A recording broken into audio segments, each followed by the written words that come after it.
Oh, fuck.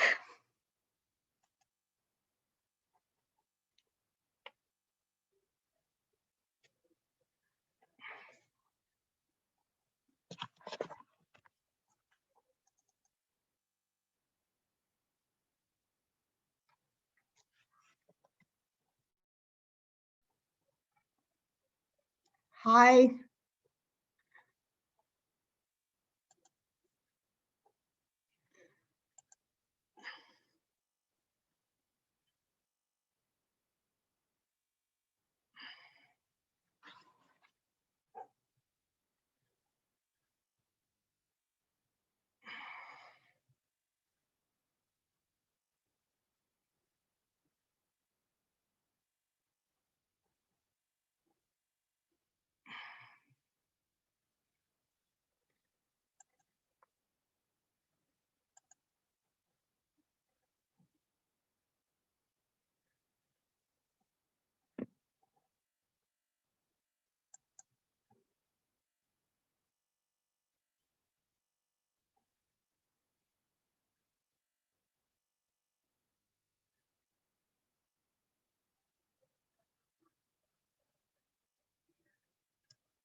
Hi, Hi. Can you hear me?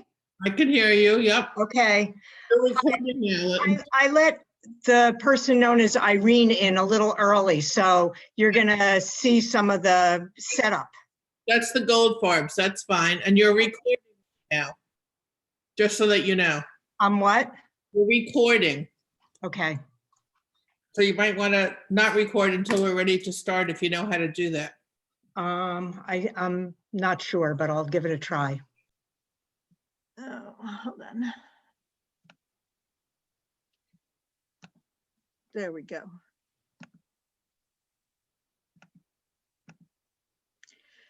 So here's our Abu Yadaya, a young man, and you can see he's wearing some American cast off with holes.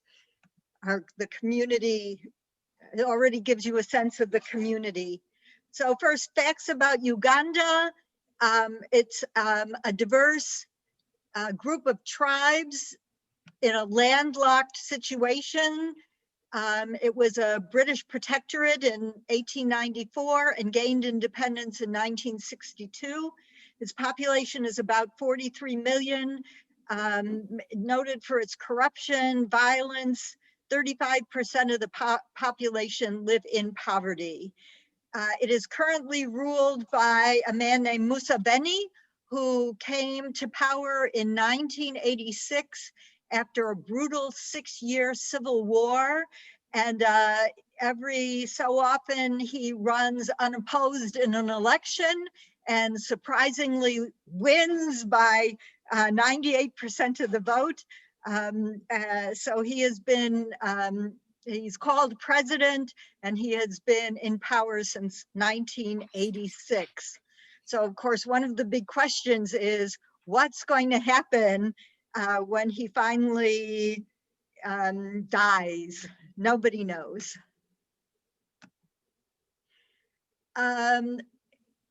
This is a slide about the scramble for Africa. From 1870 to 1914, the European powers fought over Africa. They were looking to capture natural resources. They were looking to convert the natives to Christianity and to open commercial markets and build their capitalist empires. Only Ethiopia and Liberia remained free from European control.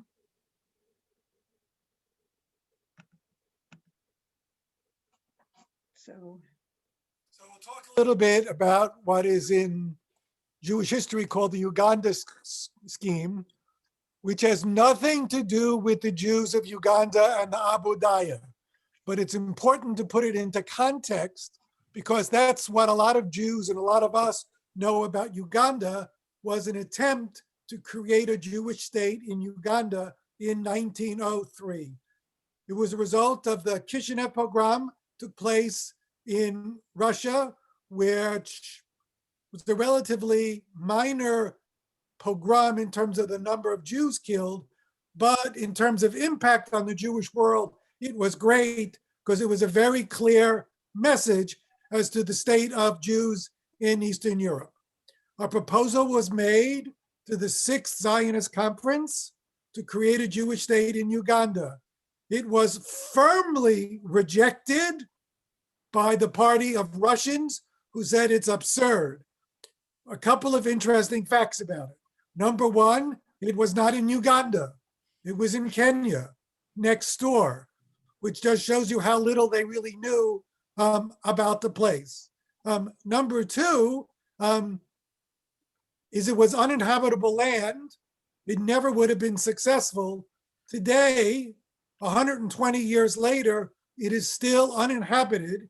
It is in the very far northwest corner of Kenya towards Ethiopia. Okay. So we went almost a year ago, December 2019. We were invited, 20 rabbis were invited. We were invited to connect to the Jews of Uganda.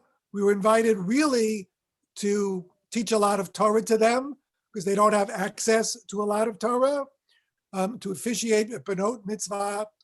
But I think the most important message when we learn the history of the Jews of Uganda is so that the world knows, and the population of Uganda knows, and the government of Uganda knows that these Jews are connected to the world. It makes them safe.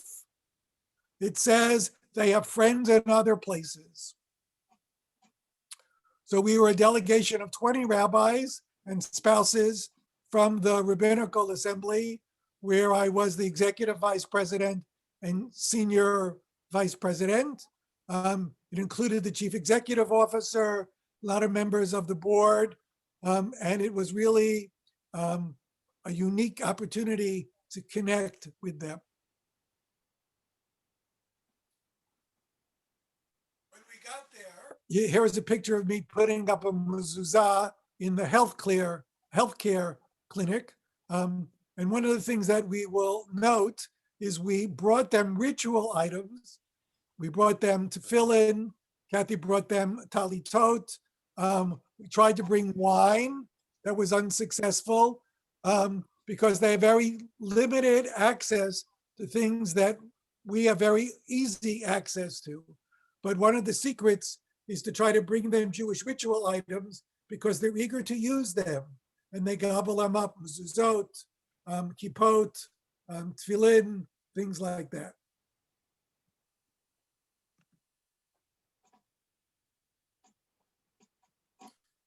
So they have one rabbi, Gershon Suzomo. He's a graduate of the Ziegler School of Rabbinic Studies in Los Angeles, which is one of 5 conservative rabbinical schools around the world. There are 2 in the United States. The one you're probably most familiar with, that Rabbi Feldman graduated from, and then I graduated from, the Jewish Theological Seminary.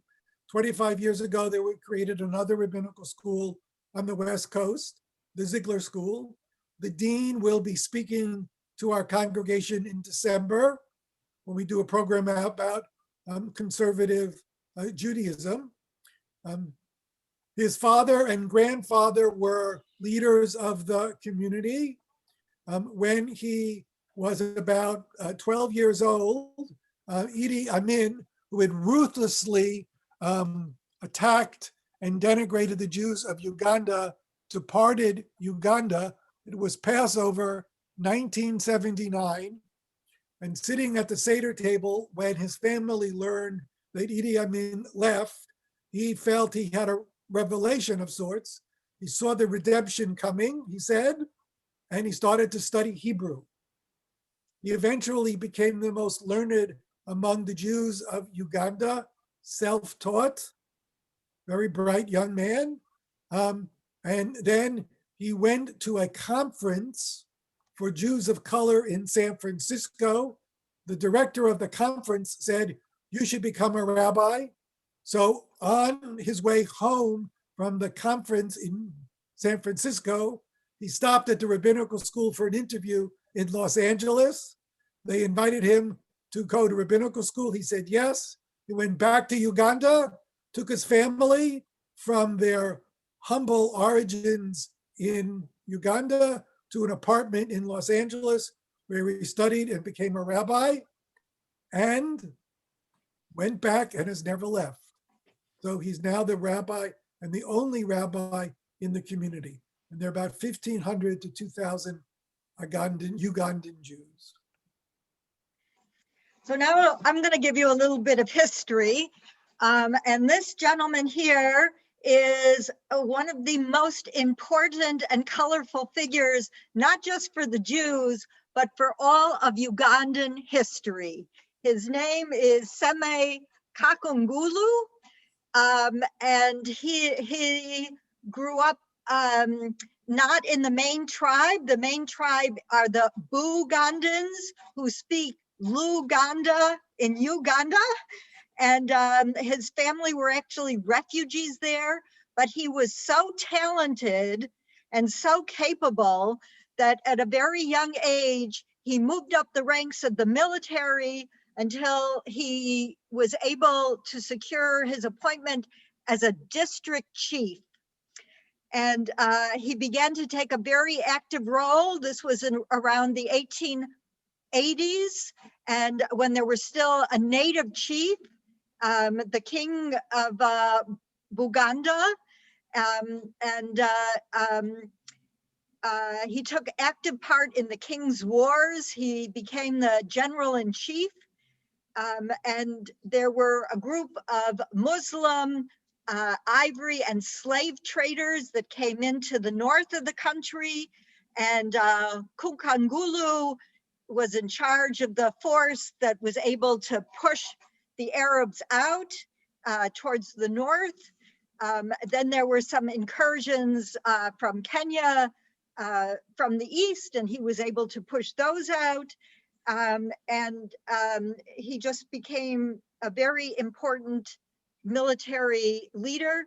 And in acknowledgement of all that he had done for the country, first the king gave him his daughter to marry, right, setting him up to perhaps move into the kingship himself.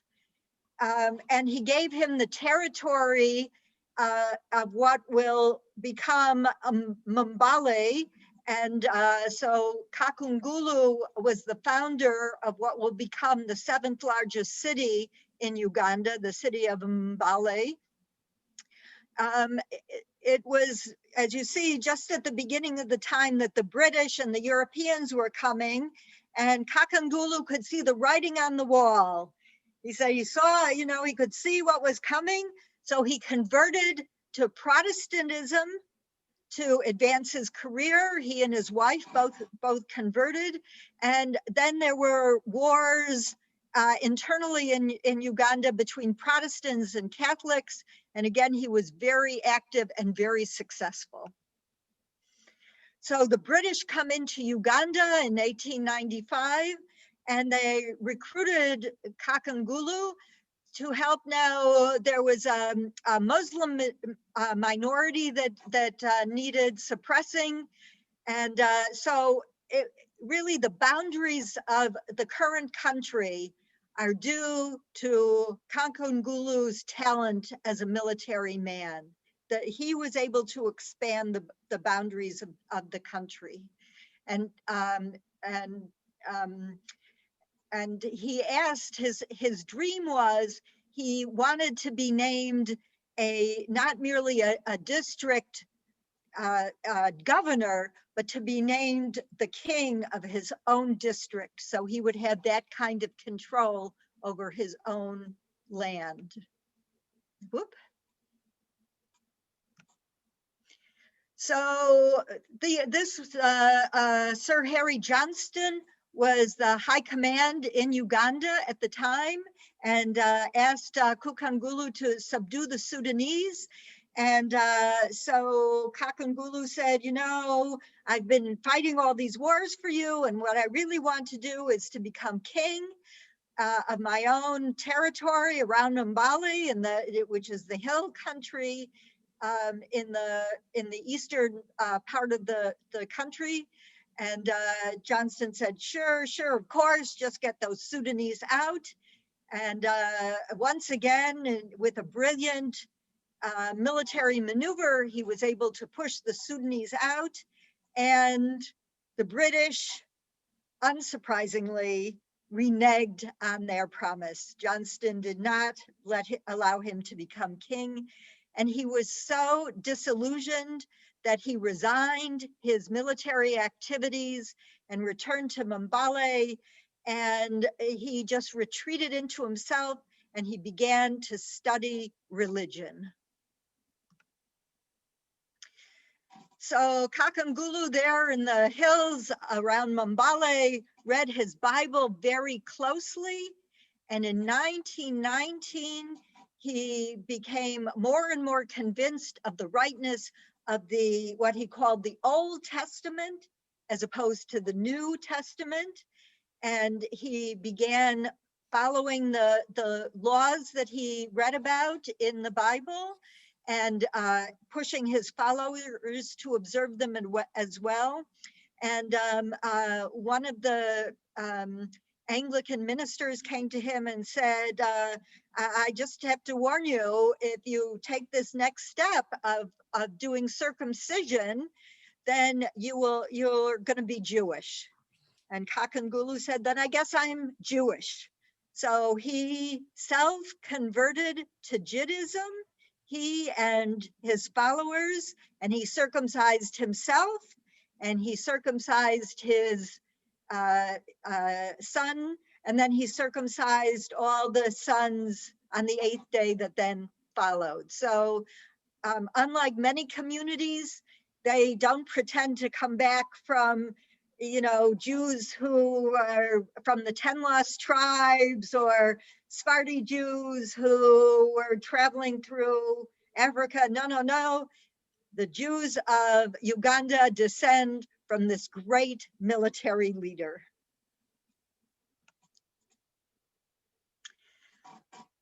So, so there he was, Jewish, and his rule book was the Bible.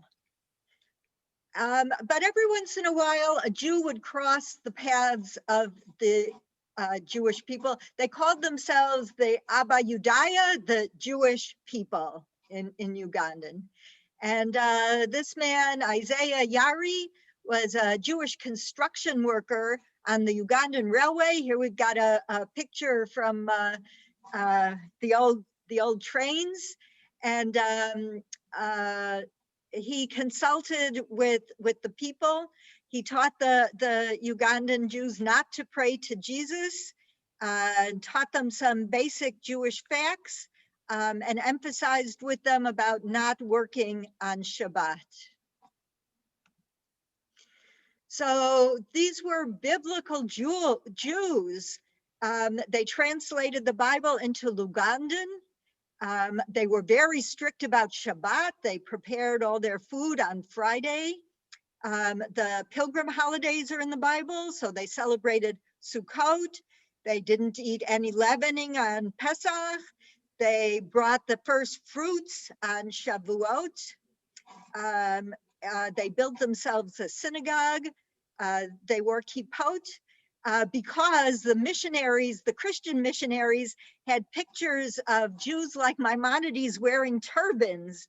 So they knew that Jews were wearing turbans and had their heads covered. And they knew from the Bible that they had to keep kosher. So it isn't, it wasn't the kosher that we know with the strict separation between milk and milk, but that there were forbidden animals and permitted animals, and that there had to be proper shechting, proper slaughter of the animals. And then they received a Bible in Hebrew. Another Jew visited them named Joseph. And so they had their Hebrew Bible to help them through. Another Jew comes through, David Solomon, who's a Jewish engineer, and he's building a pumping plant there. And he writes in his diary that he's working out in the field, and this group of Black Ugandans came, and they're wearing white, and they've got these white turbans on their head. And he asks who they are, and they say, "We hear you're Jewish. We're Jewish too." And he can't believe it, but when he questions them, it turns out it's true, they're Jewish. So he gives them a Hebrew calendar, and he starts teaching them different simple midrashim and more information about Judaism. And you know, the Ugandans, they just have an oral history. So these are the only Jews that we know about that interacted with the people. So then we come into 1961, Ambassador Aryeh Oded. The Israeli government says it would be really good to have an ambassador who actually is experienced and knowledgeable about Africa. So they send Aryeh to be a university student in Uganda to get to know Africa a little. And he get in touch with the Abba Yudaya. And again, he teaches them, he taught them to face Jerusalem. He helped them with succession plans for what would happen when Kakangulu would be ready to pass on the torch. He gives them a connection to Israel. And then in the late 70s, he becomes ambassador to Kenya, so he's able to have an ongoing relationship with the Abba Yudaya.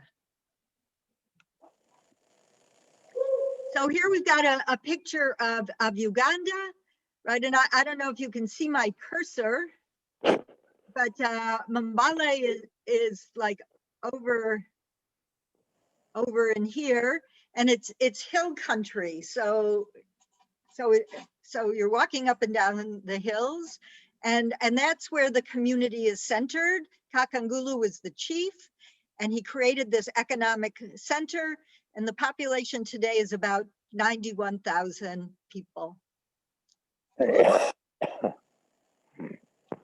So Idi Amin. So we all know about Idi Amin as this triumphant story about the Jews of Entebbe, right? You all know that story about how those perfidious Germans, right, hijacked a plane and brought it to Entebbe, and then Yoni Netanyahu, Bibi's brother, led this daring raid on Entebbe and freed all the hostages that were being held there, and the only loss of life was Jonathan Netanyahu. And they all came to Israel, and they all lived happily ever after. And what I never realized is that they all lived happily ever after. But Idi Amin, after this raid, Idi Amin felt personally humiliated. There on the world stage, you know, the Israelis just marched into his international airport and thumbed their nose at him in front of the world. And he was Muslim to begin with and didn't like the Jews. And now he mounted a vicious campaign against the community. So while before he took power, there had been 37 different towns where the Abba Yudaya community lived. By the time he was finished with his persecutions and pressure to convert and humiliation, there were only 9 towns that had any kind of Jewish population. There had been 10,000 Jews. They did a census after Amin died. They could barely come to 300. And Gershom shared with us, Rabbi Gershon, how he was a young boy at the time, and the Muslims didn't have to go to school on Fridays, and the Christians didn't have to go to school on Sunday, But Idi Amin made the Jews go to school on Shabbat. And not only that, the teachers were instructed to make them do menial labor on their Shabbat. So on Shabbat, they would call on the Jewish kids and make them clean out the latrines, or go and wash the floors. And for people who Shabbat was so important to them, it was really a terribly difficult time for them, terribly difficult. And Rabbi Gershon could hardly talk about it even today.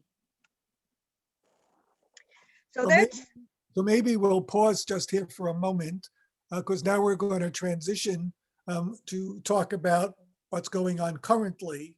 So if there are any history questions, let's pause for a moment, because we're going to talk about the current population and what makes them conservative Jews. Any questions about the history for us, Nancy?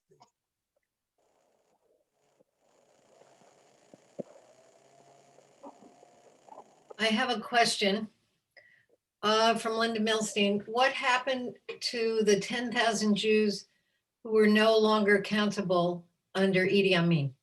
So some of them were killed, and many of them converted. Either, they converted to Islam because that was what Idi Amin was, and that was politically very advantageous, or they converted to Christianity because there were still, from the days of the British, Christian boarding schools. So they also were taught Christianity in boarding schools. So among these, and even in the 9 villages where there are still some Jews, there are many, many non-Jews, Muslims and Christians, who probably are the descendants of these families. But nobody talks about it because you don't want to say, oh, I was pressured to convert, or, unlike the other Jews, I couldn't withstand the pressure and I converted. So it's kind of this underground secret that everybody knows. What's Heidi asked, what's the current population? They're about 1,500. Mm-hmm. So I'm going to. And one other question, I guess it's more about current things. What's the political climate there for? We're going to get to the current situation. Okay, great. Okay. So I'm going to play now. So I think it was Francis who mentioned they've created this amazing musical tradition. They combine African rhythms and music from Christian hymns and Ashkenazic cantor gems. And Rabbi Jeff Summit, as part of his doctoral dissertation in ethnomusicology, came and taped them in 2005. And this is Lecha Dodi. Kiratikala, Pene Shabbat Nakavera, Lecha Dodi, Kiratikala, Pene Shabbat Nakavera, Shamonu Vezako, Bediburi Ehad, Ishimi Amuadu Amiuhadi, Adonai Ehad, Ushimo Ehad, Lishemi Ulitfareti Ulituhida, Lecha Dodi Nikratikala, Pene Shabbat Nakavera, Lecha Dodi Nikratikala, Pene Shabbat Nakavera, Nikrati Shabbat Levunireha, Kihimiko Havuraha, Mirashimi Kedem Nesuha, Safwa Maaseh Ashavatuhira, Lecha Dodi Nikratikala, Pene Shabbat Nakavera, Lecha Dodi Nikratikala, Bene Shabati nakabera mikudashimelea ilumelha kumisehi mitoha hafeha ravla hasheben baemeti abaha vehuya amoleiha emula lehadodi likiratikala Bene Shabati nakabera lehadodi likiratikala Bene Shabati nakabera itinarime afarukumi ibishibigire itifautiha ami aliyadi benisha ibeti harahami karva eli nafshigala lehadodi likiratikala Bene Shabati nakabera lehadodi likiratikala Bene Shabati nakabera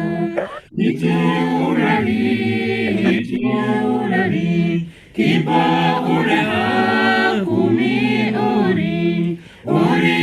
uri shirudaberi kahuli Adonai alaihanigira lehadodi likiratikala Bene Shabati nakabera lehadodi likiratikala Bene Shabati nakabera loti voshi veloti kalmi mati soha umatehemi bahaya Yesu anaye amin Veni vutairu alutira lehadodi likiratikala Bene Shabati nakabera vehayula misisa shahusaiha velahamukolu mevoraiha yasisi alaiha eloheiha kimsosihatan alukala lehadodi likiratikala Bene Shabati nakabera yamini usima tifirasi Vaeti Adonai ta'arisi Ariadi ishi Beni Paris Beni Simeha Benagira Lehadodi likiratikala Bene Shabati nakabera Bui bashalom watareti baram Gambirina ubi simuha Ubi sohara toha imuni Amusigura boikala shabati malikhuta Lehadodi likiratikala Bene Shabati nakabera Lehadodi likiratikala Bene Shabati nakabera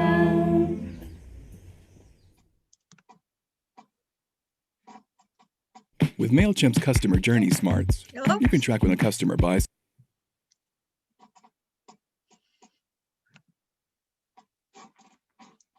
Thank you. So now we're going to transition to talk a little bit about who they are now. So I saw the question from, I think, Sally, about is there a connection to Ethiopian Jews? So this is a very good opportunity to emphasize a point that Rabbi Felix made earlier. These are Jews that converted to Judaism under conservative halachic auspices. They self-converted beginning 100 years ago, and then beginning about 20 years ago, when Rabbi Suzomo connected to the Ziegler School, series of conservative rabbis came and in small groups converted those who were still living as Ugandan Jews. So they either had conversion by Chatafat Tambrit token circumcisions, or they went to the local streams for use as the mikveh, but they were those who are today consider themselves to be Abu Yodaya were converted by a Beit Din as if it was in Mercer County or in New York City. The difference between the Ethiopian Jews and Jews of Ghana, for example, the Jews of Ethiopia claim to be connected to Jews from the days of the Bible. They are somehow connected to the 10 lost tribes. So when Jews were expelled, some of them made their way to Africa. So there are various Black Jews in Africa to claim to be descendants, not the Abu Yadaya. Jews in places like Ghana, for example, and you can see them on videos on YouTube, are syncretistic. So they practice Judaism. They also practice Christianity. They also practice some form of paganism. So they observe all kinds of things in a mix-up. The Abu Daya are Jewish by conversion, and they are contemporary, conservative, Masorti Jews. There's a worldwide Masorti network, congregations in Europe, Spain, England, Germany, France, New Zealand, Australia. This is the only African branch. There are 1,500 of them, between 1,500 and 2,000, and they practice conservative Judaism as we know, or as close to what we know. So for example, in their sanctuary, they have Sim Shalom prayer books. So before Princeton, we had the Sim Shalom. That's what they have. They don't have yet been able to afford the new Siddur. What is outstanding about them is that they are egalitarian, and that's a major principle of their Jewish lives. So here are two of the main synagogues. On the left is the one in Nagoya Hills. So you see a very simple room, but a beautiful aron up in front. And I'm sorry I didn't get closer. These are all my personal, off my iPhone. And I'm sorry I didn't get closer to have a picture of the aron and the ark. And there's a beautiful eternal light in the sanctuary. And wonderful, wonderful natural light that comes in. And this is their main building. And this is a sanctuary. Another one, again, with a central aisle, but there is not separate seating, that the families sit together. And there you see Israeli flags and also Ugandan flags, just as in our synagogue, you would see Israeli flags and American flags. Rabbi Felix, somebody asked if they speak English well and well enough to read the prayer books.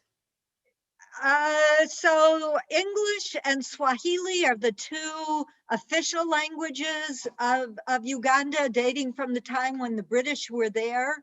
And many of them do speak English, although when we were speaking English, when we were teaching, we had a translator who translated our words not into Swahili, but into the native languages of the tribe that's there in the Mabali Hills. So they do know English, but not on a very high and sophisticated level. Roz Vanderbilt also said, can they read the English in the prayer books? Or they do it by rote, or the Sim Shalom, it's all Hebrew? Right, they do it in Hebrew, right? Is that? So when they do the services, their other language is Luandan. So when we would read an alternative reading, responsive reading in English, they're reading it in Lugandan. And there was somebody simultaneously translating for us as we went along. So for example, I led a healing prayer for them, we officiated. There were 3 girls having their benot mitzvah together. So they asked all the women rabbis who were there to help out with the service. So if we said something in English, they had a translator next to us who was translating into Lugandan for them. So and here you can see the outsides of 2 of the other synagogues in the area, you know, with these beautiful whitewashed exteriors. And this one says, "Welcome to Tikkun Olam." Welcome to, right, improving the world.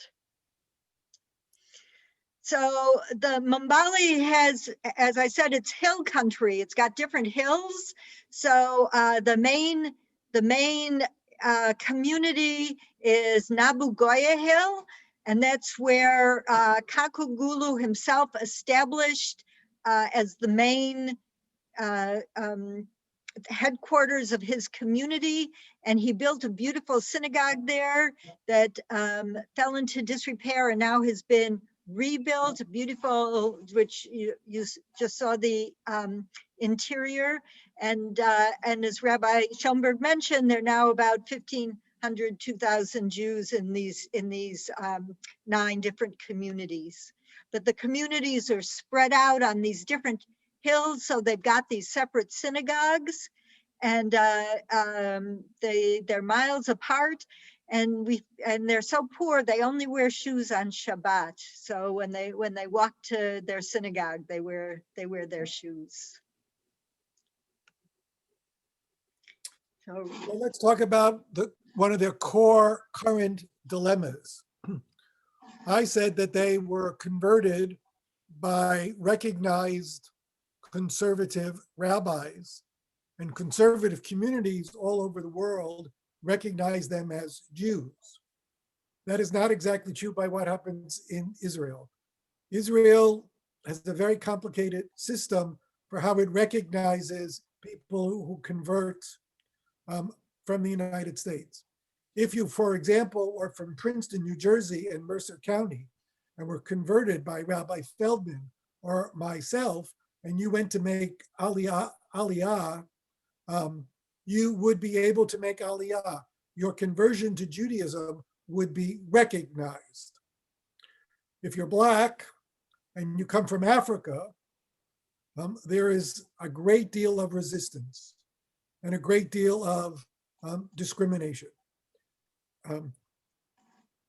There are communities around the world, especially in South America, where Indians, mestizos, wish to make aliyah to Israel, not for religious reasons, but for economic reasons, to improve their lot in life. That is not true of the Abu Daya. They're not interested in making aliyah. They're very interested in staying in Africa. They feel they're African. They're not looking to make aliyah. But Israel doesn't recognize them, so they can't go to Israel to study. So for example, every year or so, the last 5-6 years, young people have wanted to study at the conservative yeshiva, and it's been a battle royale to get them in with a proper visa. Over the last year, for the first time, one of the members of the community was able to go on a trip from the Jewish agency that we today call Birthright. So one of the fundamental principles of the community is being egalitarian. And so much so that at one point an Orthodox rabbi came to Rabbi Sazomu and said, you know, your lot in life being recognized by Israel would be so much easier if you became Orthodox. He said, let me study with you. You know, we could even do it through the internet. You can study with me, you know, a month, 6 months. And since you already have, you know, ordination from the Ziegler School, you just study a little more and I'll give you Orthodox ordination, and you'll have an Orthodox community, and then you'll be recognized and you'll have no trouble. And Rabbi Sazumu said, I looked around my congregation and there were all these women sitting with the men The women wear tali tote as well as the men wearing tali tote. The women leading services and the bat mitzvah girls leading services. He said, I can't do that. He said, I just cannot do that to the women in my community. So he turned down this Orthodox rabbi and he said, no, we cannot become Orthodox. We are egalitarian by principle. I have a few questions about the synagogues themselves. Do the synagogues interact?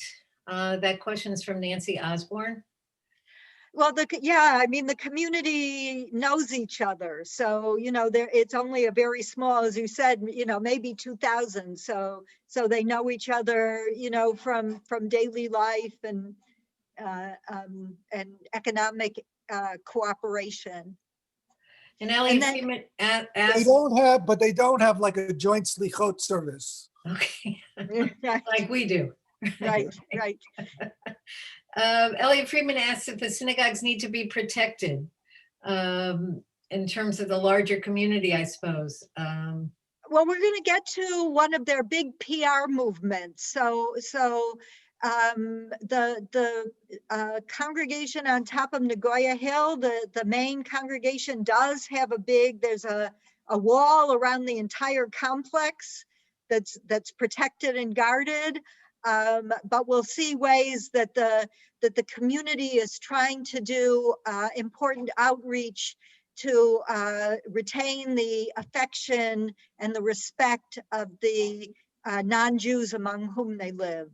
So that's going to be an important consideration. So hold on to that question. Okay, I'll hold on to that question. Here's another question from Nancy Osborne, and I guess you'll get to this too. Who do they marry? Yes, we will get to that also. So. Okay. Are they Right. integrated into the larger communities or are they fairly segregated?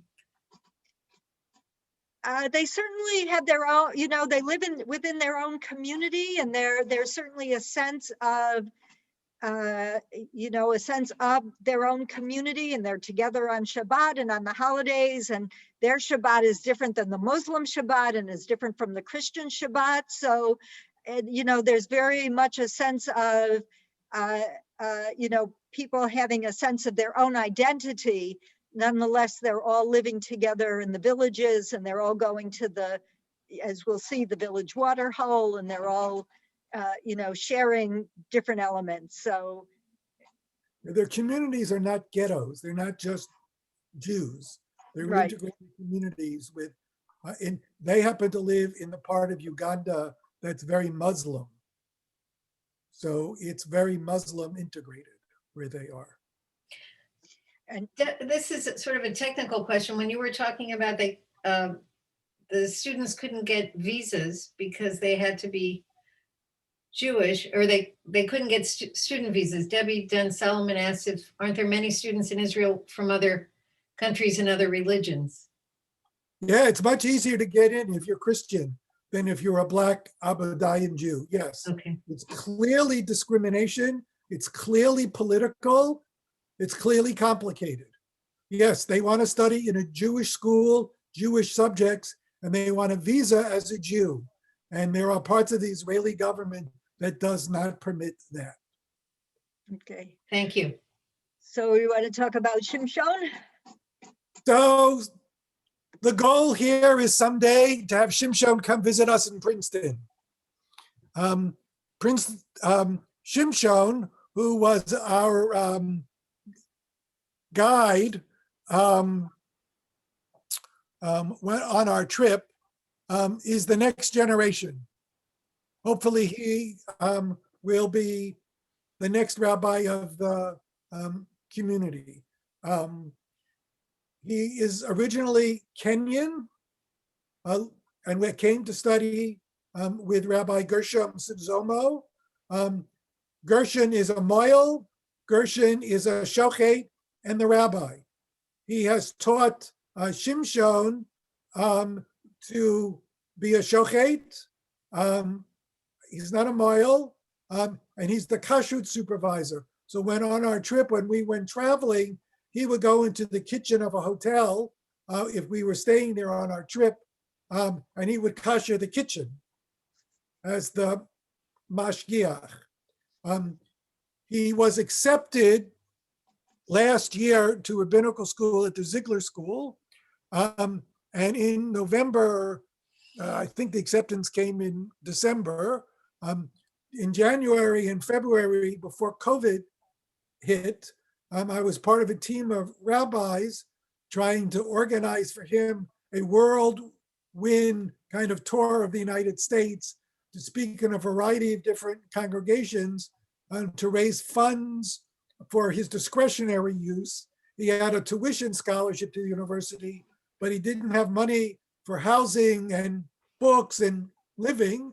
So we had set up a tour for him to come and speak in a variety of different congregations to get a speaking fee. COVID hit, it was all canceled. He also couldn't get out of Kenya. So he is not currently studying at the Ziegler School.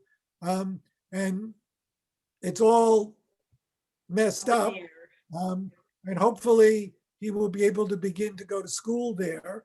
And you might say, well, how come he's not studying over the internet, like our kids are? Because the internet connections are so poor in the places where they live, there's not enough broadband strength. Capacity. So it just doesn't work. So it's a great problem in general. We'll do more about that. So what's the economy of these people? The Jews are known for brick making. So if you think we finished when we were in Egypt, no, we haven't finished. We are still famous for our brick making. There are also Jews who are involved in farming, but there is a volatile international agricultural market. So it's very chancy. Some years they make a profit, some years there's no money. And therefore, there's a whole push to shift from coffee to chocolate, because chocolate apparently is less volatile and therefore might give them a more stable living. So here they are. You can see the bricks drying in the sun. The technology is right out of our days in Egypt. They take mud and straw, they mix it together in huge vats. They smush it into frames. They pop it out of the frame. They let them dry in the sun, and then they put them in. And there you can see them in the background. Some that are already dry, and then way back here, they do have a kiln that they then heat them up to finish them off. So and here, and then on the left you can see the actual brick house that are made, and this is the product that's their pride and joy. So here's my favorite slide of the entire presentation so that I can talk about coffee. So actually part of the marvel of their survivability is that Kangangulu's people owned the land. They had wealth. They were not itinerant shepherds. They were farmers. Kangangulu became a coffee farmer. They had been coffee farming as the Abudaya for over 100 years. Rabbi Gershon Sonomo, before he was a rabbi, was a coffee farmer. His brother, to this day, is a coffee farmer. Owning land is wealth. It has enabled them to survive and to be economically self-sufficient. And as Kathy said, because the coffee market is very volatile, they're now switching out to other products that will be more stable and enable them to survive. Right before this presentation, I got an email from someone talking about their drastic economic situation because of COVID, not only for all of Uganda, but particularly for the Abudaya. It's important to note that during the end of Idi Amin's time, he was able to survive because the largest export, 36% of the export of Uganda was coffee. We imported at the time in the late 70s, the United States, 3% of our coffee came from Uganda. It was 36% of the export of the country of Uganda. Because Americans bought Ugandan coffee, it kept Idi Amin in power. Eleanor Guggenheim, the executive director of the Department of Consumer Affairs in New York City, wanted to have a boycott. Don Pierce or Peace from Iowa wanted to have federal legislation to boycott the importing of coffee from Uganda. It almost happened. It was 2 years in process. It would have worked, but big companies like Nestle's, et cetera, fought and kept it going. It eventually passed, and then Idi Amin in the next 2 weeks was out of power in Uganda. There was a moment in time where the purchase or the lack of purchase of coffee could have ended the reign of Idi Amin. So somebody said, how do they maintain good relations with the surrounding community? The main vehicle, or I guess one of two main vehicles, is this beautiful healthcare center, supported, as you see, by Westerners, by mainly American Jews. It's the only maternity ward in the area. They provide, as you can see, it's called the Shifra and Pua Maternity Center after the two midwives in the book of Exodus. They provide women's health care, and it is open to all. It is open to Jews and Christians and Muslims. So, and you see this huge sign right there on the main street in Mbale, welcoming people in to this beautiful center. And they really do amazing work. They've got doctors and nurses from the Abba Yudaya community who have been trained, in the universities, in the main cities, and come back and work here. And it's the only part of Uganda where, due to the efforts of the Jewish community, malaria and typhoid have been wiped out. So it's really a great success, and it's very well known in the community and very, very well respected. And this it's is one of the reasons why they're safe. right. The Right. community understands that it's the Jews who are keeping that part of Uganda healthy. Right. And part of what we brought in, we got a list of requests as we were packing, and we brought in a lot of different, we brought in maternity vitamins, and there was a whole list of items that the health center would find useful. This is part of the genius of Rabbi Gershom. He understood that providing health care to the other people in the district would enable his community to be safe. Whoop. So this is the other aspect of being a conservative congregation, is that in Kampala, which is the capital city, the young Jews, when they're finished with we're going to see about their primary school and their high school, which are in their community in Namagoya Hills. And then when they're finished, they go to the big city, they go to Kampala to university. And there had been a problem, right? You go on to the big city, you go into the university, you meet a diverse group of people, you meet, handsome young men and beautiful young women, and they aren't necessarily Jewish, right? This is the problem of intermarriage that somebody asked about. But now They have under Rome, under the conservative movement, they have a Hillel house. And the president, who you see here, was a sports counselor in Ramat Poconos for the past 3 summers. And his proudest claim to fame, as he showed us around, here he is standing inside the kitchen. There are 6 shidduchim, there are 6 marriages so far that have come out of the Hillel house. So it's their attempt to create more possibilities of young Jews meeting and marrying other young Jews, even while they go on for advanced training in Kampala in the universities. Kathy, Heidi, you were talking about bringing lots of things to the hospital in various places. Did you have to hide it, or did they let you bring it in without a problem? Yeah, they just let us bring it in. Mhm. So now we're going to talk about the education.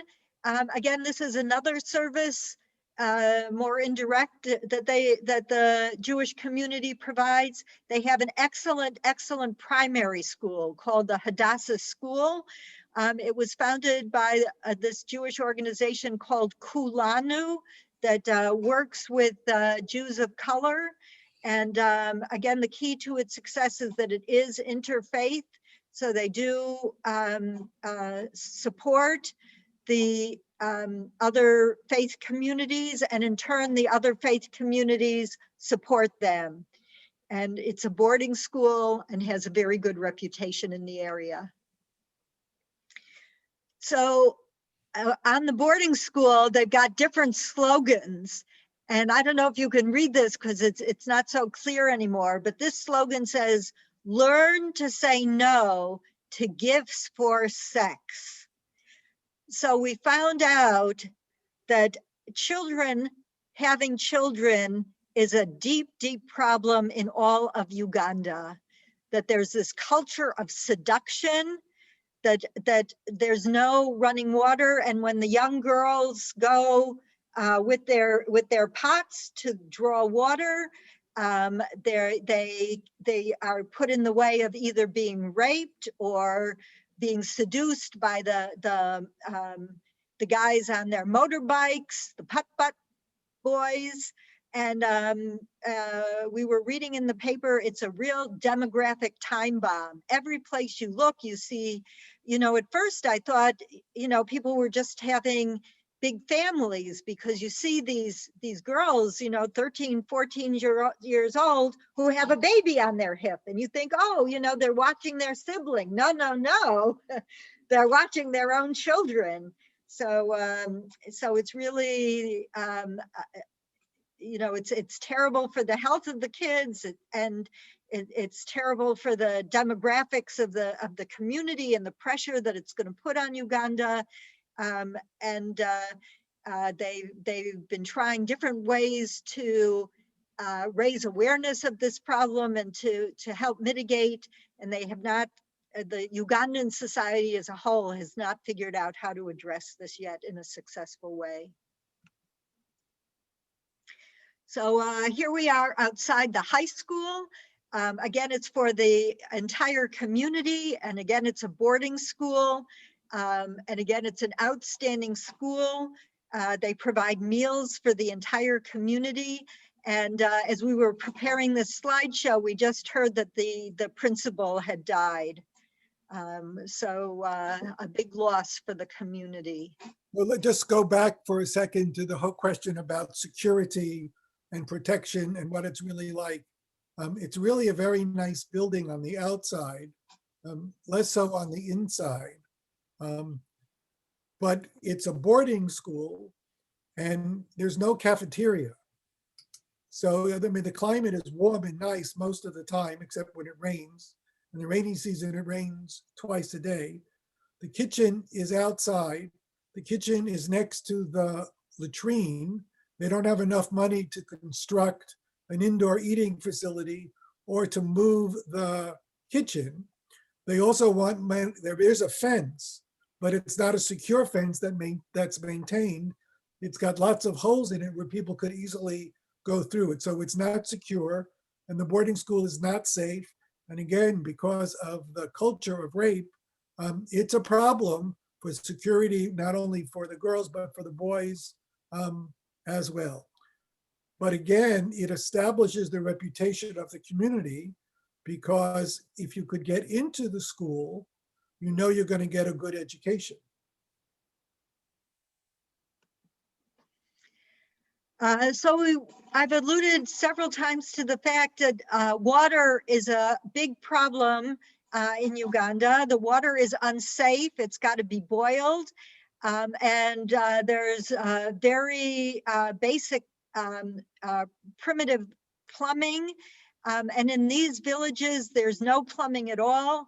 And the Jewish community has dug and maintains wells. So the Jewish community maintains wells in each of the 9 communities in which they live. And again, the wells are open to everybody who lives in that community. So whether you're Christian or Muslim or Jewish, you can send, your family can come to the well and draw fresh, clean water. And you can see here the children, right? They send the children with these big yellow canisters to collect the water. And One of the things we'd like to look at in the future, either for the religious school or maybe for the social justice committee, is something we might be able to help them with in terms of purifying their water. This is a universal problem in East Africa and all over Uganda. There are now many inexpensive systems that exist that are locally created, which really improve life immensely, but they need funding. There are some local solutions that people have invented out of necessity. So, for example, schools now have purifiers that are made from ceramics. They're made locally by baked clay. They're inexpensive and incredibly effective. So schools in the area and hospitals in larger places now have these ceramic water filters. so here again, we have Rabbi Sizomu. They celebrate Shabbat and Hagim, right? They have no wheat, so there's no challah. They have no grapes, so they don't use grape wine. They ferment other fruits. We talked about the extreme poverty, how they only have Shabbat, they only wear their shoes on Shabbat. Nonetheless, it's a vibrant, enthusiastic, growing community who identify as conservative Jews, just as we are. And do you want to talk about Sizomu? Sure. So I saw a note that Rabbi Sizomo had been invited here last year or a couple of years ago. He's charismatic, he's brilliant, he's incredibly talented. He has enabled this community to thrive, and he's their rabbi. So on Shabbat, he is in Mambali, he's in Nagaya Hill. In 2016, he ran for parliament. He was elected to represent this district, which is like 0.5% Jewish, mostly Muslim. But because of his success with the Jewish population, with the school, with the health clinic, he was elected over his Islamic Muslim competitors for office. There was a big to-do, but they passed legislation. You're not allowed to wear a hat in parliament, but they gave an exemption for him to wear his kippah.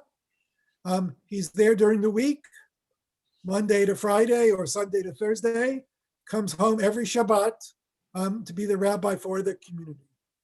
There is widespread rumor that when, as Kathy said, the very old president for life will pass away, that he may be elected the next president of Uganda. Just Cool.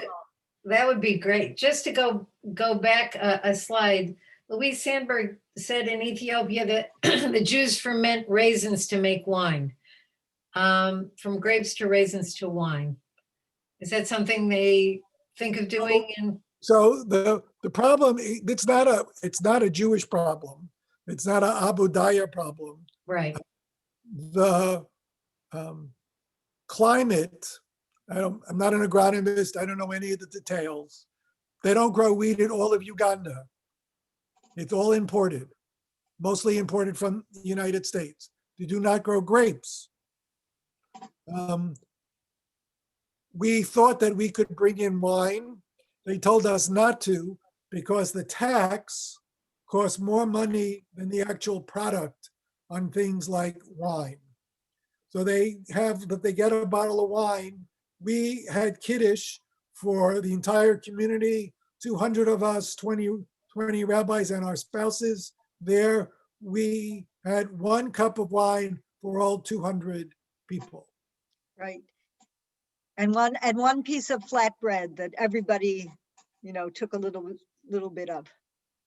So. And their own delicious vegetables and chicken that they grow. So they have you're not, they have what they have, but they don't have what we have.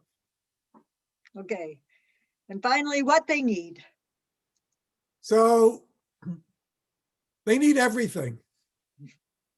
But I want you to look very closely at this slide of a classroom. Do you see computers? Do you see a smart board?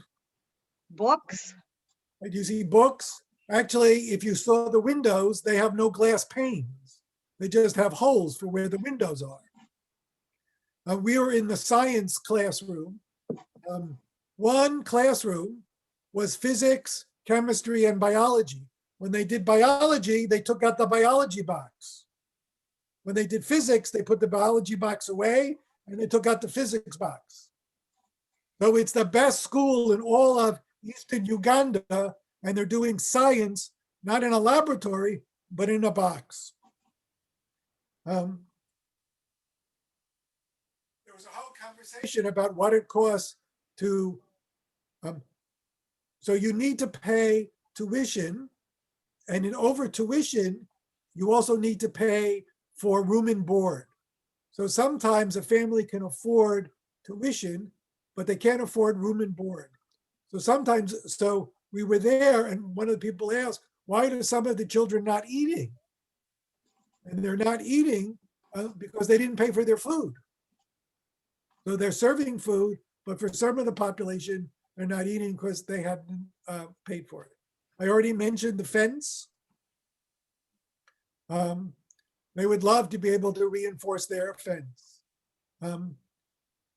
Employment is complicated. They have found they're very highly educated in terms of the percentage of people who go to college. A huge amount of people go to school, study chemistry, engineering, very practical things, but then they come back and they're not hired by the local community because there's discrimination. We said many times about the water problem, which obviously impacted us greatly because it just seems so amazing to be the case. One of my responsibilities when I worked for the Rabbinical Assembly was fighting the campaign for recognition for the young people who tried to go to school in Israel. I was intimately involved in helping people get visas and get applications to be able to go to school there, and fighting with the various agencies in Israel. And finally, to conclude, they would like to reinvigorate their coffee business. They had a supplier in the United States. There were problems about 5 years ago with the supplier and some things. They're looking for new ways, new places to export their coffee. It's their real money maker. And if they had a secure way to sell their coffee in the United States, it would be a great success. So any help you could tell me about how you sell coffee, how you wholesale coffee, how you import coffee, that would be helpful, because that's still on my bucket list of things to do. So thank you all very Yeah, much. thank you so much for listening and being part of this and participating with us in our journey to Uganda. I do have one more question here. It says, do the young girl from Polly, do the young girls who are raped and become pregnant have an opportunity to finish their education? Would you know that, or? Yeah, I mean, I would guess that they're home with the baby. I mean, right, I don't know that. And I That's have a question from a few people. Sally in Barberville, Comerston, how can we help? Well, I think we want to have a bigger plan about things and try to figure some things out. I don't know the answer to that yet, but you certainly, one of the things that we did in the very beginning when I came, because I had some specific requests that were COVID related, especially for Marom, and I made some donations from the Rabbis Fund for that. But I don't know, I don't really know the answer to that. But we will research that for you. We want to stay involved and we want to help you feel connected to the Jews of Uganda also. So we will research that and report back to you all. do we have a list of the people who were on this talk? Do we have we have a registration, right? We'll send you an email and follow up about. Just note after note about how great and informative and meaningful the program was. I too agree. I learned so much about Ugandan Jews, and their relationship to Israel especially was interesting to me, and how they live, and just everything you talked about. So I'm sure I speak for everyone when I say thank you so much. It was really, really a great program. If you all want to show your thanks, just give those claps. Thank you. Thank you so much. And Thank you so much. Lynn, did you want to? No, I just wanted to say thank you to Nancy for moderating this, and thank you all for coming. We have a program tomorrow night, Soothe Your Eyes, Soothe Yourself with Barbara Abramson. So if you're interested in that, please send me an email, artsandculture@thejewishcenter.org soon, so that I don't have to be sending out links during the program, as I sometimes do. So it'd be good to get them early. And I apologize for anybody who had problems with their links or didn't get them right away, but you know, we had a lot of requests and a lot of work to get them out to you. So thank you all for coming. Thank you, rabbis, very much. Thank It was you. fascinating.